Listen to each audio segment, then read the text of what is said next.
dámy pani, a dneska by som vám chcel ukázať, ako samozrejme trénovať s vesničanmi, tak aby mali lacné ich veci v podstate.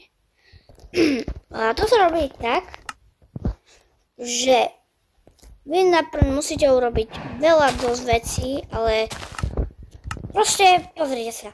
Takže, krok 1. Musíte si zobrať napríklad zlaté jabko, potom budete potrebovať, aby bol veľmi slabý, a to je asi všetko. No, takže tu urobím asi dve také diery, vlastne aj jednu, takže tu bude jeden zombie villager a zombie dedinčan. On horí rýchlo také drevo, rýchlo čo. Hop. Naň ho pada. Som zabudol, prepač. Prepač,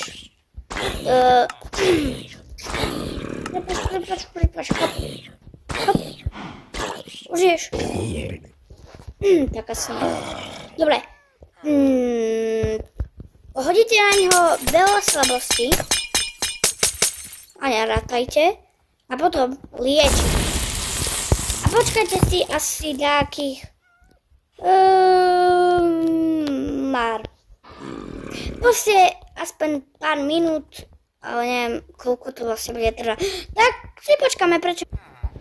Tak, dávam pani, práve sa nám vyliečil dedinčan, čo je výborné.